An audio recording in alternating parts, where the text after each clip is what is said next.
সুপ্রিয় দর্শক শ্রোতা, আসসালামু আলাইকুম।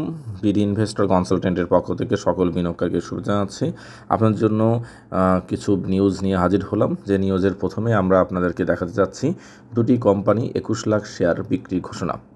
যেটি আপনারা দেখতে পাচ্ছেন যে শেয়ার বাজারে তালিকাভুক্ত দুটি কোম্পানির পরিচালকরা 21 লাখ শেয়ার বিক্রির কথা জানিয়েছে। ঢাকা স্টক এক্সচেঞ্জের মাধ্যমে জানা গেছে যে কোম্পানির পরিচালকরা তাদের শেয়ার বিক্রির কথা জানিয়েছে।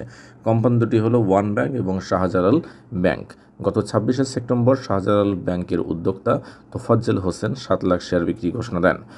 অন্যদিকে 26 সেপ্টেম্বর ওয়ান ব্যাংকের উদ্যোক্তা পরিচালক হেফাজতুর রহমান 14,11,742টি শেয়ার বিক্রির করার কথা জানান। এই হচ্ছে আমাদের একটা নিউজ। এবং আরেকটা নিউজ নিয়ে আমরা একটু আপনাদের কাছে বলি, সেটি হচ্ছে কোম্পানির 52 লাখ শেয়ার কেনার ঘোষণা। এই একটা বিষয়।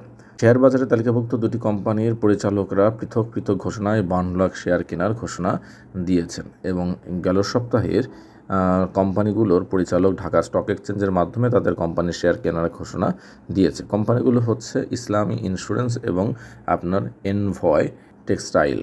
ইসলামী ইন্স্যুরেন্সের ক্ষেত্রে যদি আমরা একটু দেখি, 26শে সেপ্টেম্বর ইসলামী ইন্স্যুরেন্সের পরিচালক ফাতেমা নাসিন মাইশা কোম্পানির 8,23,000 শেয়ার কেনার ঘোষণা দেন। 31শে অক্টোবর এর মধ্যে ঘোষণাকৃত শেয়ার কেনা সম্পূর্ণ করবেন এই পরিচালক। এর আগে 22শে সেপ্টেম্বর কোম্পানির আরেকজন পরিচালক শাহানা হানিফ কোম্পানির 7,86,726টি শেয়ার কেনার ঘোষণা দেয়। আগামী 31শে অক্টোবরের মধ্যে ঘোষণাকৃত শেয়ার কেনার সম্পূর্ণ থাকবে।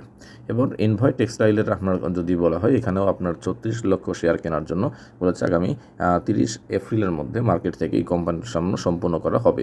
আগামী 30 এপ্রিল মানে আগামী বছরের 30 এপ্রিল। তো যাই হোক, শেয়ার মার্কেট বিষয়ে দুটি তথ্য নিয়ে আমরা আপনাদের সামনে হাজির হয়েছিলাম। জেনে বুঝে বিনিয়োগ করুন এবং বিডি ইনভেস্টর কনসালটেন্টের সঙ্গে থাকুন। ধন্যবাদ সকলকে। আসসালামু আলাইকুম।